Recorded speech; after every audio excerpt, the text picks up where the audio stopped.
Shalom Aleichem. Look at the Sicha, volume 15, Chavdalet Teves, Shmos, Sicha.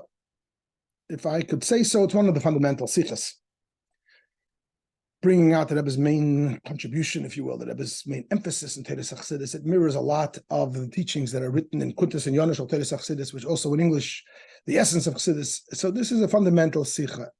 It's not just another Sicha. There isn't such a thing as another Sicha. Every Sicha is fundamental. But this is very central, I think. Okay. So the Rebbe discusses the Stalkus of the Alter Rebbe and points out that it's interesting that the Tzemach Tzedek, when he describes it, he makes the point to say that it happened on Matzah Shabbos Shmos. So he's linking it to the day prior to the Shmos. And it's similarly mirrored in the writings of the Alter Rebbe's sons in the introduction to one of his works, linking it to Shmos, to the Shabbos, even though the minute Shabbos is over, it's really Va'era. And yet he doesn't write the Tzemach Tzedek that it was, the Sunday, the leading into the Sunday of Va'era. He doesn't mention Va'era. He only mentions Shmos, so clearly linking it to Shmos. We'll see at the end of the Sicha, the Rebbe does say at the end of the day, it still was Va'era. So there is a connection, but more emphasis is placed on its connection to Shmos, and it's Matzah Shabbos Shmos. And even though it happened soon after Shabbos, it was before midnight. Tzemach Tzedek writes the time, it was 10:30. And we know right after Shabbos until Chatzos, it's the time of it's almost connected to Shabbos. We do Malava Malka. People don't take off their Shabbos clothing. All true. But nevertheless, it's still Sunday. And yet the emphasis seems to be more on the connection to Shabbos Shemos than Sunday Va'era. Why so? And the Rebbe in the footnote elaborates it, that you would think that they would de-emphasize that someone passed on Matzah Shabbos, because it's said by our sages, if you pass on Erev Shabbos, it's a good sign, because you go straight to Menucha, because there's no cleansing on Shabbos. But if you pass on Matzah Shabbos, it's a bad sign, because I guess you have to wait a whole week till the next Shabbos, whatever rest that contributes, whatever that means in the case of a tzaddik. But nevertheless, that is mentioned. So the Rebbe, the footnote is saying, the Tzemach Tzedek should have stayed clear from mentioning that point. It's not a plus, it's not a compliment to him that he passes on Matzah Shabbos. The Gemara says, Simin Aloi, it's a bad sign. But then to that objection, the Rebbe says in the footnote, well, maybe not. Because when is it true that Matzah Shabbos is a bad sign? When you're just a regular Jew. So you think about yourself. I want to go to Menucha. I want to go straight to my rest. Friday is good. Erev Shabbos, Matzah Shabbos, not so good. However, when we're talking about Nesiya Yisrael, leaders of Yidden, where their whole life is about other people. So they're passing, as when they enter into the realm of on high, where they're able to beseech upon their people, for their people. Matzah Shabbos is the moment when the people need the most help, because Matzah Shabbos is when the people leave the holy cocoon, the hug, the embrace of Shabbos, back into the mundane. And it's a tough thing. That's why Matzah Shabbos, the traditional poem is Al Tira Abdi Yaakov, don't be afraid, the Jewish people, the people of Jacob. It's a tough transition. We take the Besumim to relax us, where we lose the second Neshama. Going from Shabbos to Matzah Shabbos is the toughest moment for the Jewish people, and therefore for the tzaddik, as he goes on high, he wants to arrive on Matzah Shabbos. Now he has impact, because it's not about him. He's just about his people. He's not looking for menucha. This is a thing that Rebbe said many times about the Rabbeim, that their thing on the other world is not to go to Gan Eden. They're with us. They're taking care of the people. And therefore, the Rebbe says that is not such an objection. The fact that the Tzemach Tzedek mentions that he passed away on Matzah Shabbos is actually understandable in line with that theme. And the Rebbe says further that we find this also regarding the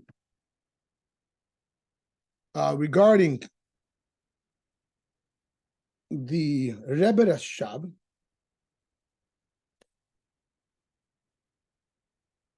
I'm not finding it.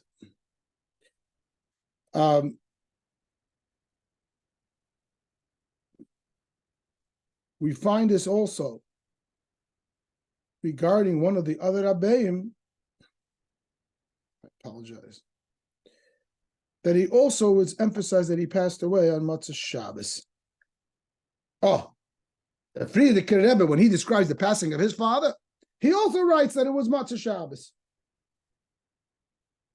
because it's in line with this concept. Parenthetically, we also can say the same thing. And I would have a Gimel Tammuz, that tragic dark moment was Matzah Shabbos, before Chatzos. So it fits Not that it's such a big comfort, but nevertheless, it is a comfort. It's in a Sicha. Okay, so that issue is just parenthetical. It's not such a problem. We sort of settled that. The Rebbe settles that it's not a question why the emphasis was Shabbat, but why is the emphasis Shmos? There's got to be a connection, and the Rebbe will now try to connect the following few details. Number one, that his passing, his parsha is connected to Shmos, and his passing happened in exile. This is an illustrious Rebbe, the Alter Rebbe, with a huge court of Chassidim. And yet his passing is when he's en route with a very small group of Chassidim. He was 69 years old and apparently in very good health. The whole thing was a kitrug. It was some kind of what have you, mishap, a spiritual mess up. And we know his grandson led him in the wrong direction. And the Alter Rebbe right away reacted that this is not good. His passing was totally unexpected. And they were in Krapiena, which apparently was a completely goyish village. So the Alter Rebbe's passing, this holy moment, is in a goyish village. You could say it was really in a situation of exile. And the Rebbe says further in the Sicha that the last Yutes Kislev of his life was also in Krapiena. So it's described that he already arrived there a couple of weeks before. And why is that significant? Because Yutes Kislev is the day of his liberation, the day when his most important day, if you will. Similar to the day of the passing, which he writes in Tanya, is when the neshama reaches its completion of its mission. Not the end for a tzaddik. It's the culmination, and it's when everything that they're about, the Alter Rebbe says in Egeres HaKodesh, their whole life's mission is culminated and has impact. It explodes all over. So the day of the passing is the essence of their life. Yutes Kislev further is also the essence of his life. It's when it all happened. Hafatzas HaMayonos Chutza begins in earnest. And it's the last Yutes Kislev of his life, also in line with another teaching of the Alter Rebbe, that every date represents divine energy to the world in alignment with that message, with that theme. And every successive year, there's much more divine energy on that date than there ever was before. So what's the greatest Yutes Kislev in the life of the Alter Rebbe? The last one. So his last Yutes Kislev, which represents the pivot of his life, his passing, which is the pivot of his life, they happen in exile, and they happen in Parsha Shmos, as we're going to see, which is the theme of exile. So the Rebbe wants us to line up all of these things. So here I'm going to use my chart. For this Sicha, the chart is not the main thing. Main thing is the understanding. But however, the chart will just help us so we don't have to focus on the details. So I'm going to use it periodically so that the details are clear in front of us, and then we can go back to understanding the message. So we're connecting the dots, the passing of the Alter Rebbe, the passing that took place in exile, and that it happened, it's also his last year, Yutes Kislev was in exile.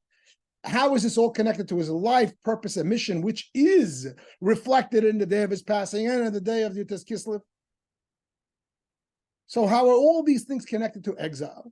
And how are these points connected to the theme of Parsha Shemos? And as we're going to see, the name of Parsha Shemos. We'll revisit this chart a little later, just so, my purpose of the chart, again, this is very little importance in a Sicha like this.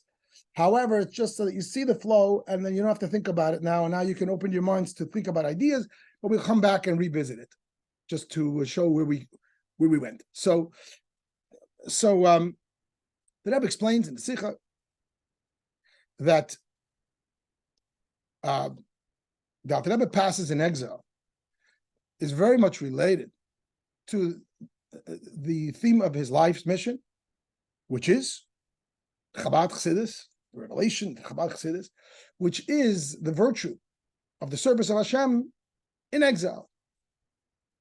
Chassidus is very much connected to speaking about something special, the unique quality of a service of Hashem, not in the time of Beis HaMikdash, but specifically in time of exile. And what is that specialness? Because that's when the Yechida, the essence, is revealed.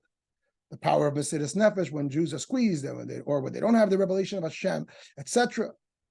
In a way, it's a very dark time. They don't see miracles. They don't see Hashem's presence. They're much less inspired. They're like a blind person versus a seeing person. How could you compare it? Time of Beis HaMikdash is like a seeing person. There's inspiration, and there's probably all kind of levels of love and fear of Hashem, etc., etc. In exile, the lights are closed. For most of us, we never achieve those things of Abba and Yira and all these things. The lights are closed. We don't see anything of Hashem. We're suddenly blind. So how is that a virtue? Aha. Because on the flip side, it reveals the koyach ha-mesiras nefesh, this deep mesiras nefesh. We see it that when Jews are pressed, The Rabbi says elsewhere, look at some of the Russian Jews that they were in Russia. They literally risked their lives to have bris, and they risked their lives on a constant basis. And sometimes when they came to freedom, they weren't so committed. They relaxed their commitment. So the exile has a way of bringing out the Mesiras Nefesh. Chassidus gives an example to this, that we see that why does exile bring out Mesiras Nefesh? Exile is a negative. How does it have any positive? So the Rebbe explains this on two levels. In this Sicha, it's just hinted briefly, but using the footnotes. And I want to thank also Shmulik Shor for his classes, which are excellent, which illuminate a lot of these ideas. So the Rebbe explains this fundamental principle, namely that Golos has a plus, that it helps a Jew reveal their essence, their Yechida, on two levels. The example that's given in Chassidus, that it's easier to put the foot in the hot water than the head. So level one is, and that's why the later generations were like the foot. It's easier, let's call for a simple person to dedicate themselves to Hashem, to their master, without asking any questions, than a more sophisticated person, simply because the sophisticated person has ideas of their own. The simple person has no ideas. And the example that I want to give, that I saw in my own lifetime, that there was, sometimes we use the analogy of a Jew's relationship to Hashem like a child and a parent. And that ultimately there's an essential bond, which is inexplicable, because really they're one. Where do you see it? Where did I see it? Most strikingly, that there was a Jew in my community who was estranged from his father. And if you knew the details, you would agree that he's probably right about it. His dad was just a bad guy. However, when his father died, at the funeral, when we finished the covering, he burst out crying. It was extraordinary. This is the person who hasn't been in touch with his father probably for decades. And he didn't like anything about him. There was nothing good about his father, from what I understood. And suddenly, but it's his father. So here, because there was nothing positive except the essence became revealed. In all my years as a shliach and dealing with people, I've never seen the revelation of that essential bond. Not because it's not there in every parent-child relationship, but because there's so much else. I love my father. I admire him. He's smart. He's loving. He's kind. He's kind. He took care of us. He gave us life. He created a family unit. He gave us a direction of Torah. I mean, there's so much that a father gives a child. And therefore, we almost don't notice the essential bond and what it's really about, because we're not pressed against the wall to see it. In this case, where there isn't anything else, it came out. So that might be a good example of how the Golus brings out the power of the Yechida. But the Rebbe says in his teachings, in his Sichas, a deeper and more a special reason, not just a negative reason, because in the time of Golus, there's no plus, so there's no light, so we're just left with the essence. That's a negative reason. It's a negative. It's not a good thing that there's no light. It's not a good thing this guy had no relationship with his dad. But because there was nothing good, the bad shines. I mean, the essence shines. But the Rebbe says also on a deeper level that when a space of darkness, the essence shines, because darkness actually facilitates, if you could say such a thing, when there's no positive details in the relationship, that actually is a reflection of the essential relationship. This is a different point. It's just a deeper point of the same concept. Because the relationship has no definition. Let's use the parent-child relationship, even though it's not totally accurate, but it's just by way of analogy. Ultimately, why is this my father? For no why. Why do I love my father? Why do I love my child? There isn't a why, even though there may be many whys. He's smart, he's cute, he's fun, he's handsome, he makes me feel good. There can be a list of 100 things, but ultimately, a healthy person loves their father for no why. There isn't really a why. Just like you love yourself for no why. Hopefully you have a lot of reasons why you think you're a good person and why you like yourself. But if that's what it's based on, then you don't know what it means to be yourself. You love yourself because you're you. You love your father because it's your father. So ultimately, we're talking about a relationship that's unconditional. And therefore, in the space of darkness, where there is no condition for a positive relationship, like Golos, that's when a Yid's relationship, what's called a Keshet Atzmi, this essential bond, that we're just one with Hashem, that's when that's when it blossoms. It's almost like Golos is a facilitator. It's a good reflection of the essential relationship.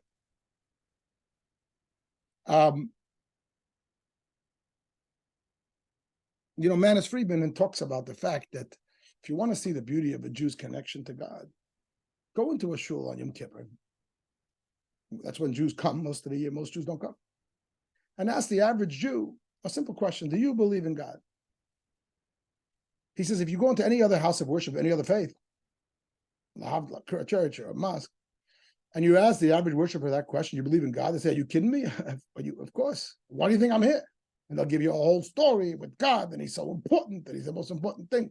You go into a shul on Yom Kippur and you ask the average worshiper, we're not talking about the Gabbai and the Chazan, but the people in the back, do you believe in God? He'll say, I don't know. I'm not a philosopher. Maybe, maybe not. I'm not sure. Probably not.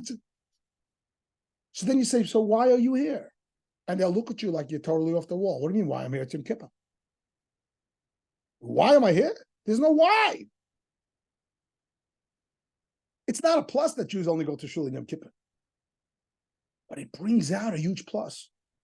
Again, for the two reasons we just said. Number one, because there isn't anything to distract it. We don't see the person's inspiration. We just see the essence.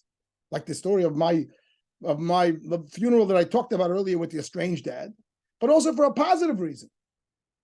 What this Yom Kippur Yid says, I'm here Yom Kippur because I don't have any choice. It's not even a choice. It's not a question. Why am I here? I'm a Yid. Is there anything else I can do? Do I need a reason? Do I need a reason to be me? Do I need a reason to be a Yid? I am a Yid. So this unreasonable thing is really the greatest thing.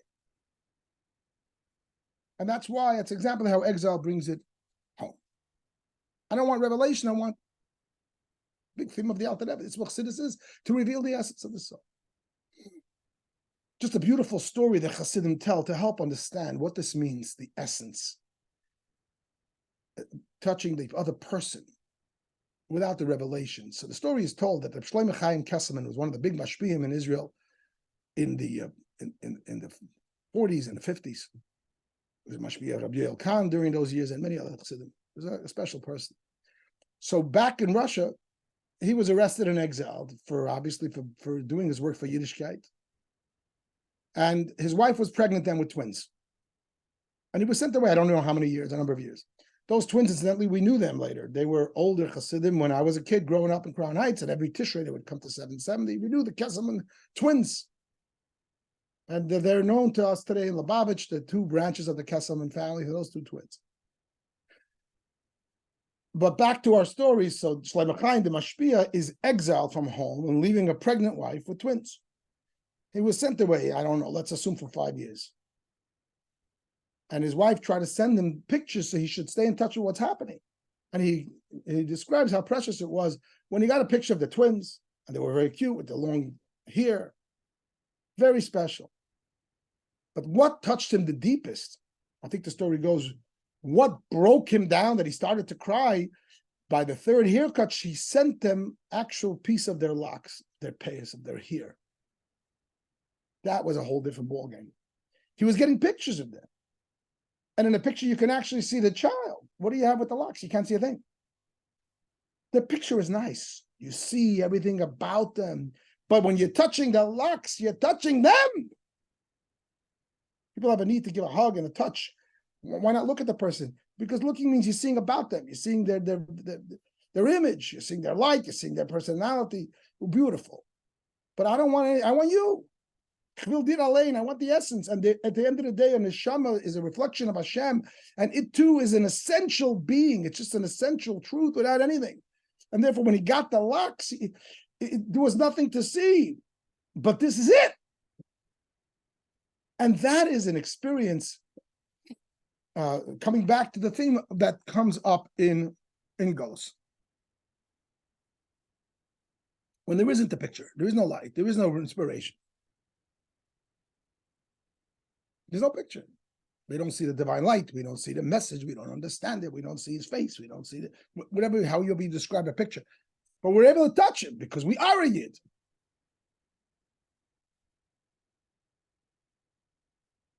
Rav Shmulik Shur in his class brings another example. It says in the Yom Yom that the Moidani of a Jew is so perfect because it represents the essence of the neshama. To be nishmasi. And therefore it's allowed to be said before Negelvasser when the hands are still impure, because all the impurities of the world cannot defile the Moidani of a Yid. So this too can be explained on these two levels. One is a negative, one is a positive. One is the person is before Negelvasser. Their mind and heart has not kicked into gear, so they don't have an appreciation of Hashem. They don't have any focus. They just woke up. Think about yourself when you just wake up. There's no focus. Aha! Because there's no focus, in a sense, now is the best time to just plainly express the connection to Hashem. I'm yours. We're one. What does it mean? I don't know what it means because I can't think yet. I just woke up. But it also, in a positive way, because the Yid and Hashem are one, it's not two things that are connected through how holiness, purity, mitzvahs. No. Give me impurity. Give me nothing. The guy just woke up. There's impurity. Does that get in the way of that essential connection? Essential connection means that the two are one. It's not a connection of two. It's just a connection of one, almost, and more than almost. And therefore, before Maidani is the best, when the hands are impure is the best time to facilitate that essential connection. Again, because there's no distraction of inspiration. The person is thinking about Hashem's greatness. No, there's nothing to think. I'm just yours. So that's because of the negative reason that there's no distraction of the light, inspiration. But deeper yet, this is the only moment when the person sees the essential connection. What facilitates? What is, so to speak, a carrier or an antenna for this essential connection? Let's call it impurity. Because the essential connection means I don't need purity. I don't need anything. I don't need focus. I don't need connection to connect, because this is the essential one.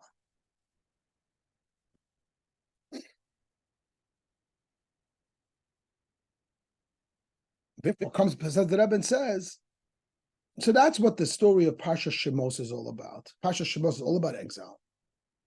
It's actually the portion in the Torah that's the exile portion, if you think about it. The story of the Jewish people in Egypt spans 5 Torah portions. However, Vayigash Vayechi was before the slavery began. Yosef was still reigning supreme. The 2 other portions after Va'era and Bo is the plagues, and then the liberation. And the minute the plagues began, there wasn't any really slavery. So that's also not the moment of slavery. Portion of Shemos is all bad, all slavery and bad news from beginning to end. So that's the theme of Shemos, Golus. And we just said Golus has a virtue. And the virtue of Golus is huge. And the virtue of Golus reflects very much the message of the Alter Rebbe in all of his chassidus. Namely, that a Yid and Hashem are one. They're not 2 things that can connect. That too. Mitzvahs, Torah, and Ava, and Yira, and everything else. But ultimately, Chassidus' main message is, you're one with Hashem. Chelek, including on you, especially on your Yechida, you're one. And it could be a Yid who doesn't even know you're a Yid. It doesn't change it one iota. So that is exactly the theme of Parsha Shmos, and therefore it follows that it should be connected to the Stalkas of the Alter Rebbe. And his pivotal day of Istalkus and his pivotal Yutas Kislev is mentioned before. And the Rebbe says further, not only is Parsha Shmos the portion of exile, it's also the portion of preparation for Matan Torah. What's the purpose of the exile? God don't like us. The whole idea of the exile is to prepare us for Matan Torah, when we will connect to Hashem on a whole different level. And that's why the exile was worth it and needed. All the tzaras that came in Mitzrayim. Because Matan Torah is a huge moment. What happened to Matan Torah? The Jews were learning Torah and connecting to Hashem from the day of Avraham Avinu. However, Matan Torah is when the Torah was given in a physical sense, that we have physical mitzvahs. We can do a mitzvah in the physical, not just through spiritual connection, but actually physically a pair of tefillin and a lulav and a mezuzah, there's actual holiness in the physical act. The physical body becomes holy by doing it. That is the breakthrough of Matan Torah, as is well known, correct? So that reflects the same concept. What does it mean, physical? Physical means something that exists without a justification.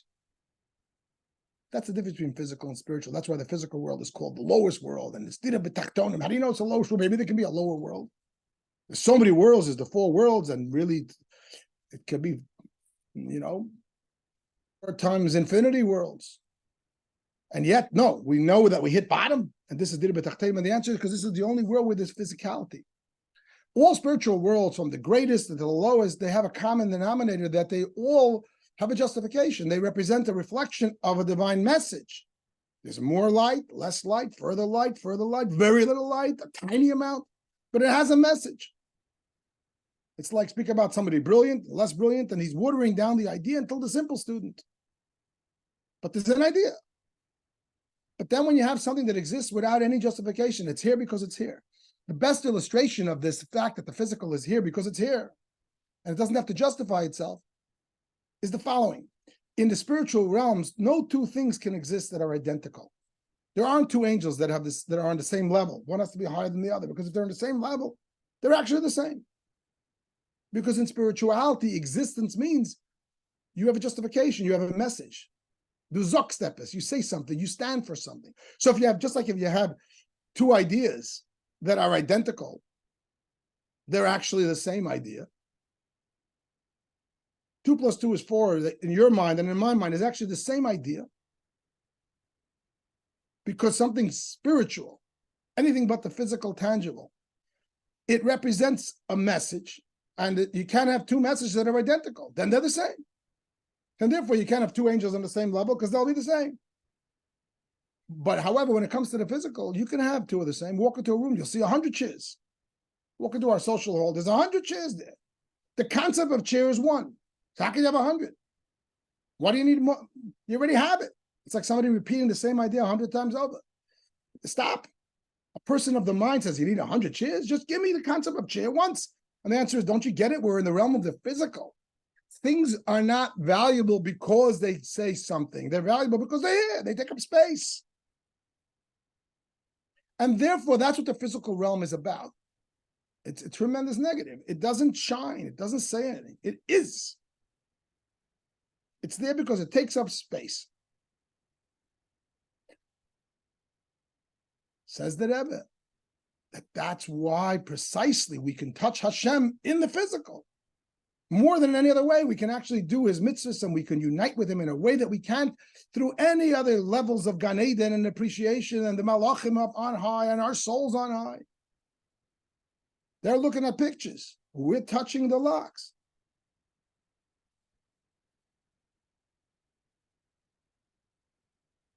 They're seeing the virtue of Papa. We're somehow touching him and connecting to his essence and the place where he and us are one. And that's what a mitzvah is. It's just plain physicality. In Chassidus, this is the greatest meditation of a mitzvah. There's other kavanas, etc., and the meaning of the mitzvahs, but the ultimate kavanah is, this is Hashem's will, and therefore this is sort of Hashem. I'm touching the locks. I'm embracing him. And therefore the Exodus, the darkness of Golus, with all of its virtue, I said earlier, that it brings out the essence, is the perfect achana. Its purpose is the preparation for Matan Torah, which is this essential connection, because it mirrors the essence.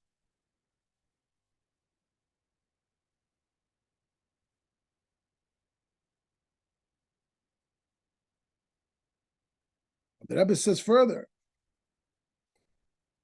So now to wrap this all up, and that's why it follows that the Stalkus of the Alter Rebbe, as we said, which represents his main theme. The moment of the Stalkus is the culmination, and the Yutas Kislev. And what is his life about? It's about revealing the Yechid in a Yid. How is this reflected in Chabad? I said earlier, because Chabad is all about teaching that a Yid and Hashem are really one. But that's true in general in Chassidus. Why specifically Chassidus Chabad? Because Chassidus Chabad focuses on revealing the essence in Torah, the Yechida in Torah, and thereby revealing the Yechida within the Yid. So the Rebbe talks briefly about that idea, that Chabad is revealing the Yechida in Torah. Because Torah also has its Yechida, its essence, and it has its 4 levels. Pshat, Remez, Drush, and so, the various levels of understanding Torah. The literal, the hints, the allegorical, and the mystical. Where do you see that Chassidus Chabad is the essence, is the Yechida of Torah? So, because of the idea that it's able to permeate to the lowest place. What does Chassidus Chabad mean? Your mind, the human, can understand Elokus. It's a contradiction in terms. Elokus is infinite. The human is finite. Right there, it's an impossibility. The famous story of the Baditchever Rebbe, when the Alter Rebbe sent to Tanya for him to give his to give his blessing. Alter Rebbe respected him very much, and he looked through the whole book and he said, such a great God, and they put him into such a small book. This wasn't a criticism, it was just his way of expressing this is a great tzaddik. And Chassidim explained what he meant. The Tanya was always printed in pocket size. I think the Rebbe was the first one to print it in big. And one of the reasons we printed in pocket size because it's contraband. People studied it mostly. Everybody was a chassid who formerly was not. The first few generations of chassidim were all newbies. Baruch Hashem, today there's many newbies. So if you're a newbie, you're in good company with all the generations of chassidus that founded chassidus. None of them were born chassid. So to learn a Tanya, you have to hide it. You have to hide it under your pillow in your pocket, so it was always small. So Baditchever Rabbi said such a big Eibishter and such a small book. So it's explained by Chassidim. I don't know if this is from the Rebbe himself. That taking the Eibishter and putting him in Chabad, it's a miracle. You're taking the ocean, putting it into a cup, taking infinity. So the whole idea of Chabad represents this huge bridge. How is it possible? It's only possible. Also, another way of showing that it's that Chabad is the Yechida, because the purpose of Chabad. Remember, what's the theme of this Sicha? That where do you see the Yechida? In the place of darkness, in the place of Gullus, in the lowest place. And the same thing, Matan Torah. Where do you see that Hashem's essence is revealed? Anochi, I am the essence, in the physicality of the mitzvahs, as explained earlier. So the same thing is in Chabad. Chassidus HaKlal is the general Chassidus explains that a Yid has a connection to Hashem. Wonderful. And everything else, Hashgacha Pratis, the creation. But Chassidus Chabad says, take the ideas of God and bring it to the human mind. Whoa, that's to the lowest place. That's the idea, that if he goes to the lowest, now you know that it's the essence. Because the essence can be everywhere, because as we explained earlier, for the 2 reasons.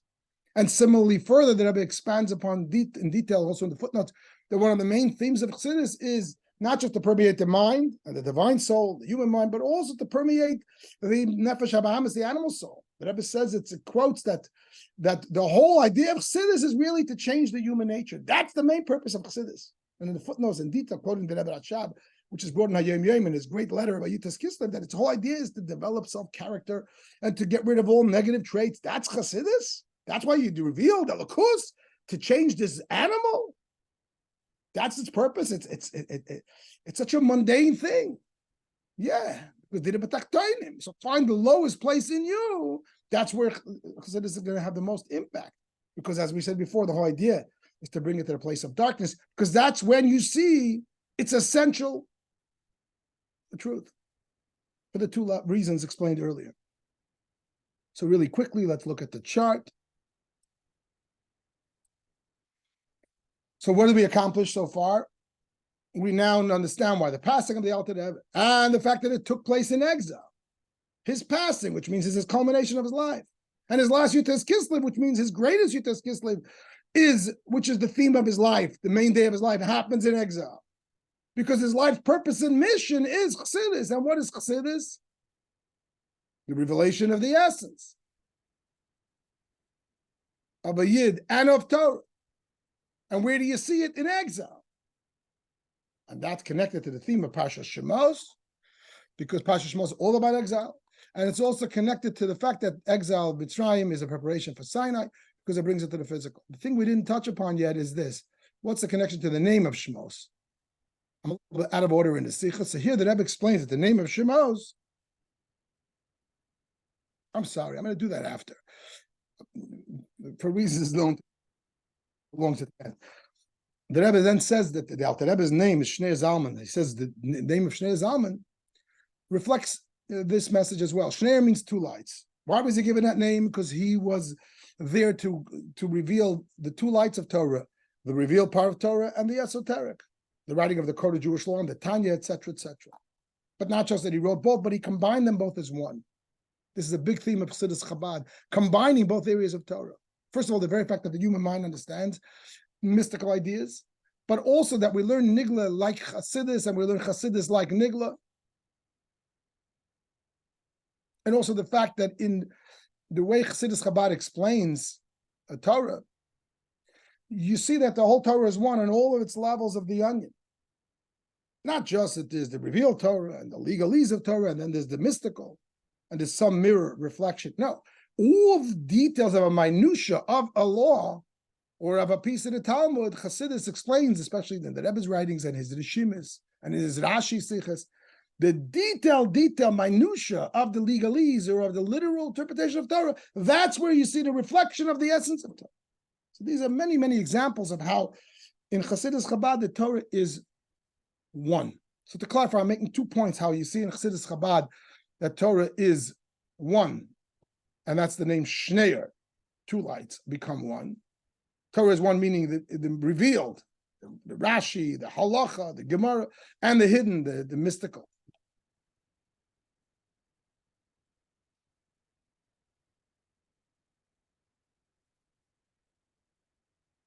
How do you see that there? One, because I want to just clarify briefly. Number one is that these mystical ideas permeate the mind, so you learn Nigla like Chassidus. So when you're learning halacha, you learn it like a chassid, permeated with faith, and vice versa. When you're learning chassidus, you're learning it like nigla. You're really understanding it. So you see how the two Torahs merge. And furthermore, I think this is the main interpretation of it, that in the nigla, you see the chassidus embedded, as mentioned earlier. And then you have the idea of Zalman. Come in. You got to give me 10 minutes. I'm on a Zoom recording. Zalman is the letters of Lizman, which means to the time. This is the idea that the Alter Rebbe's message is to bring Chassidus and divinity and Torah and holiness into the realm of time and space, which is what we've been saying all along. The idea is to bring it down into the human mind. The idea is for it to transform the Nefesh HaBahamis, just like Matan Torah itself. And therefore, the names of the Alter Rebbe fit right into this. What does it have to do with the idea that portion Shmos is called Shmos, which means names? So the Rebbe says that if you think about the idea of a name, it very much reflects the aforementioned. A name, on the one hand, says nothing about a person. I know your name, I don't know anything about you. Proof is many people can have the same name. Conversely, the name is everything about you. I call your name, you can wake up from faint. I call your name, you turn around. So how do you reconcile that? On the one hand, the name is nothing. You don't even need it. You can live without a name if you don't have other people around you. On the other hand, the name is where they grab you. And the answer is the aforementioned. In the name, because there's nothing, that's why you have everything. It's a little bit because in the payas and the locks, you don't see anything. There's no picture. Aha, but you have the essence. Because there's no light, you have all the essence. In practical terms, it means, a shliach sees this a lot, but any Lubavitcher chassid who deals with Jews who are not yet from sees it. That you see a yid who doesn't have anything, you ask him, what does Judaism mean to you? Nothing. He can tell you, I don't even believe in anything. He's a Jew in name only. Aha, the anti-Semite will call him that he's not a Jew. Are you kidding? They'll kill him. Somehow people don't know how to explain it. It's inexplicable. It means the essence. This is my papa. I'm a yid. I don't know what it means. In fact, I may tell you it doesn't mean anything to me. Oh, but boy, it does it, because it's a place that's inexplicable. And therefore, this reflects everything that we've been saying. Manasseh Friedman's line, I'm a yid. Why am I here? It's Yom Kippur. I have no whys. And that's why when you call a yid, you call him, he's a yid. He jumps into action because it wakes up a place in him that is inexplicable. And therefore, Pasha Shmos reflects that message. The final lines of the Sicha in the last section, the Rebbe connects it to Va'era. Because at the end of the day, it was after Shabbos. If this is the idea of the Alter Rebbe, so he should have passed away in Parsha Shmos. He passed away much of Shabbos. So it's really Va'era. Now, if you think about Va'era, it's the opposite thing. If Shmos is concealment, exile, the essence, Va'era is revelation. Great revelation. The name of Havaya, the infinity of Hashem, which even to the patriarchs was heretofore unknown, will now become known. So the Rebbe says, think about the message of Chabad Hasidism. Yes, it's all the things we said till now, the revelation of the essence. But isn't Chabad about Abbas Hashem, Yiras Hashem, to transform the person, and the person's animal soul should become refined, the person should have love of Hashem. Hasidus is very much in real time, not just about the essence. We keep saying it's all about the essence, but it's all about revelation too. It's all about creating a Levitic Yid who loves Hashem, who loves mitzvahs, who Yiras Hashem, he's afraid of sin. That's what it's about. It's all Va'era stuff. A lot of people think that's what Chassidus is, just to give me inspiration. The truth is, there's a lot of other works in Judaism without Chabad that can give you inspiration. All the Sifrei Chassidus that is not Chabad, and Sifrei Musar, and all the other Svarim of Machshava. What's unique about Chabad is Shemais Va'era. Of course, we also need Va'era, and the goal is for it to permeate the person. But why? Not because the focus is on the inspiration, but because the focus is on the essential bond permeating all the parts of the person. Whole different reason. If I'm looking for inspiration, I want to feel inspired to avoid my Yetzer Hara winning me over. So there's a lot of ways to get inspired. I can get inspired because I'm afraid of Gehenna and I want Gan Eden. Or I could study any number of Svarim of Chassidus and Musar and Chakira and etc. without Chassidus Chabad and be inspired. And on real levels, perhaps. Perhaps. Chassidus Chabad is not just Va'era, it's Shmos Va'era. Its message is that you and Hashem are one. That's its message. That's the beginning and end of it. However, that message should permeate everything about you, because if it's all one, if you're one with Hashem, what's one with Hashem? Not just your essence. Because remember, the essence means it's like the DNA. The DNA is in every part of your person. So if being that a Yid's essence is Hashem, his mind and heart are not excluded from that experience.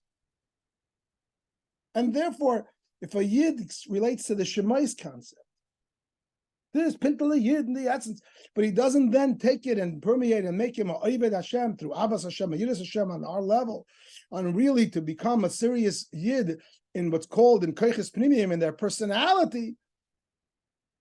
That's an indication that perhaps the essence has not really been activated enough, because if the essence is activated, the DNA is everywhere. It's equal everywhere. So why are we excluding the mind and heart?